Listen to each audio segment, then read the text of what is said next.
Hallelujah. പ്രിയപ്പെട്ടവരെ, ഇന്നത്തെ ചോദ്യം, നീ ആരുടെ ഏജൻ്റാണ് എന്നുള്ളത്. എന്താണ് ചോദ്യം? നീ എവിടെയാണ് ഏജൻസി എടുത്തിരിക്കുന്നത്? ആരുടെ ഏജൻസി ആണ് നീ എടുത്തിരിക്കുന്നത് എന്നുള്ള. അപ്പോൾ ഇന്ന് നമ്മൾ മുഖ്യദൂതന്മാരായ ഗബ്രിയേലിൻ്റെയും മിഖായേലിൻ്റെയും റാഫായേലിൻ്റെയും തിരുനാൾ ആഘോഷിക്കുകയാണ്. മാലാഖമാർ ആരുടെ ഏജൻ്റാണ്? ദൈവത്തിൻ്റെ ഏജൻ്റാണ്. ഏജൻസി ഇല്ലേ, വേറെ ഏജൻസിയാണ്, മുകളിൽ നിന്നുള്ള ഏജൻസിയാണ്. അപ്പോൾ അവർ പ്രവർത്തിക്കുന്നത് ആർക്കു വേണ്ടിയാണ്? ദൈവത്തിനു വേണ്ടിയാണ് അവർ പ്രവർത്തിക്കുന്നത്. Praise the Lord. ഹല്ലേലൂയ. അവർ അധ്വാനിക്കുന്നത് മുഴുവൻ കർത്താവിൻ്റെ കമ്പനിയിൽ ആളെ ചേർക്കുന്നതിന് വേണ്ടിയാണ്. അപ്പോൾ നമ്മൾ എന്തിനു വേണ്ടിയാണ്, ആർക്ക് വേണ്ടിയാണ് അധ്വാനിക്കുന്നത് എന്നാണ് അതിൻ്റെ കൂട്ടത്തിലുള്ള ചോദ്യം. മിഖായേൽ എന്ന വാക്കിൻ്റെ അർത്ഥം ദൈവത്തെ പോലെ ആരുണ്ട് എന്നതാണ്. മിഖായേൽ എന്ന ദൂതൻ്റെ ദൗത്യം തിന്മയ്ക്കെതിരെ യുദ്ധം ചെയ്യുക എന്നതാണ്. പ്രിയപ്പെട്ടവരെ, നമുക്ക് മാലാഖമാരെ പോലെ ഈ ഭൂമിയിൽ വെച്ച് ആയിത്തീരാൻ പറ്റുകയില്ല, അല്ലേ? പക്ഷെ സ്വർഗത്തിൽ ചെല്ലുമ്പോൾ നമ്മളെല്ലാവരും ആരെ പോലെ ആയിരിക്കുമെന്നാണ് ഈശോ പറഞ്ഞിട്ടുള്ളത്. ആ സ്വർഗത്തിൽ അവർ കല്യാണം കഴിക്കുകയോ കഴിപ്പിച്ചു കൊടുക്കുകയോ ചെയ്യുന്നില്ല. അവരെല്ലാവരും ദൈവദൂതന്മാരെ പോലെ ആയിരിക്കും എന്ന് ഈശോ പറഞ്ഞിട്ടുണ്ട്. അപ്പോൾ ഈ ഭൂമിയിൽ പക്ഷേ നമുക്കൊരു കാര്യം ചെയ്യാൻ പറ്റും. ദൈവദൂതന്മാരുടെ ദൗത്യം നമുക്കും ചെയ്യാൻ കഴിയും. മിഖായേൽ മാലാഖ ചെയ്തതുപോലെ തിന്മയ്ക്കെതിരെ യുദ്ധം ചെയ്യാൻ നമുക്കും സാധിക്കും. ഹല്ലേലൂയ. അത് നമ്മോട് തന്നെ ഒരു യുദ്ധം ചെയ്യേണ്ടതുണ്ട്. നമ്മുടെ ഉള്ളിൽ എന്തുണ്ട്? തിന്മയുടെ പ്രവണതകളുണ്ട്, തിന്മയുടെ ആഗ്രഹങ്ങളുണ്ട്, ആശകളുണ്ട്, ദുർമോഹങ്ങളുണ്ട്. അപ്പോൾ നമ്മോട് തന്നെ തിന്മയ്ക്കെതിരെ യുദ്ധം ചെയ്യാൻ സാധിക്കും. അതുപോലെ ഈ സമൂഹത്തിലുള്ള ചില തിന്മകൾ, കുടുംബത്തിലുള്ള ചില തിന്മകൾക്കൊക്കെ എതിരെ നമുക്ക് മിഖായേൽ മാലാഖയെ പോലെ ആകാൻ കഴിയും. എന്ന് പറഞ്ഞാൽ നമുക്കും ദൈവത്തിൻ്റെ ഒരു ഏജൻ്റായി തീരാൻ സാധിക്കും. ഏജൻസി ഓപ്പൺ ചെയ്ത് വെച്ചിരിക്കുകയാണ്. ഹല്ലേലൂയ. രണ്ടാമതായി, ഗബ്രിയേൽ ദൂതൻ്റെ ദൗത്യം എന്ന് പറയുന്നത് ദൈവത്തിൻ്റെ സന്ദേശം വഹിക്കുക എന്നതാണ്.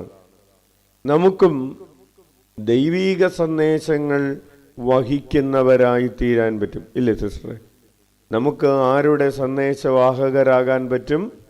ദൈവത്തിൻ്റെ സ്നേഹത്തിൻ്റെ സന്ദേശം, ദൈവത്തിൻ്റെ കരുണയുടെ സന്ദേശം, ദൈവത്തിൻ്റെ അനുകമ്പയുടെ സന്ദേശമൊക്കെ വഹിക്കുന്നവരായി തീരാൻ സാധിക്കും. എന്ന് പറഞ്ഞാൽ നമുക്ക് ഗബ്രിയേൽ ദൂതനെ പോലെ ആയിത്തീരാൻ സാധിക്കും.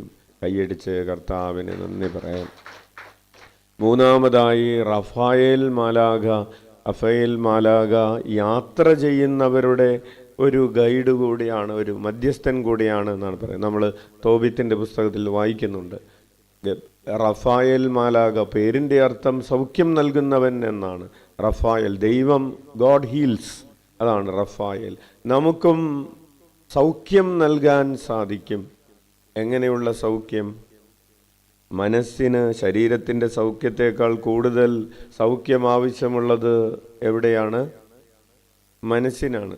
നമ്മൾ ശരീരത്തിലാണോ മുറിവ് കൂടുതലുള്ളത്, മനസ്സിലാണോ മുറിവ് കൂടുതലുള്ളത്? സംശയം, ഒരു സംശയമില്ല അല്ലേ? നമ്മുടെ പുറമെ നോക്കുമ്പോൾ ശരീരത്തിന് ഒരു മുറിവില്ലാത്തപ്പോഴും മനസ്സിന് എന്തോരം മുറിവുകളാണ്. അപ്പോൾ ശരീരത്തിന് ആവശ്യമുള്ള സൗഖ്യത്തേക്കാൾ കൂടുതൽ മനസ്സിന് സൗഖ്യം ആവശ്യമുണ്ട്. ഇനി മറ്റൊരു തലത്തിൽ പറഞ്ഞാൽ, മനസ്സിനാണോ കൂടുതൽ സൗഖ്യം ആവശ്യമുള്ളത്, ആത്മാവിനാണോ കൂടുതൽ സൗഖ്യം ആവശ്യമുള്ളത്? ആത്മാവിനാണ്. ഹല്ലേലൂയ. അപ്പോൾ പ്രിയപ്പെട്ടവരെ, ആത്മാവ് സുഖപ്പെട്ടാൽ മനസ്സ് സുഖപ്പെടും, മനസ്സ് സുഖപ്പെട്ടാൽ ശരീരം സുഖപ്പെടും എന്നതാണ് ഒരു തിയറി. ഇവിടെ ആവിലയിൽ കിട്ടുന്ന സൗഖ്യം ശരീരത്തിലേക്കല്ല ആദ്യം ഇഞ്ചക്ഷൻ, ആദ്യത്തെ ഇഞ്ചക്ഷൻ എവിടെയാണ്? ആത്മാവിലാണ്. ആത്മാവിൽ കൊടുത്ത ഇഞ്ചക്ഷനാണല്ലേ, കൈക്ക് കൊടുത്ത ഇഞ്ചക്ഷനല്ലേ തലക്ക് പോയി പിടിക്കുന്നത്.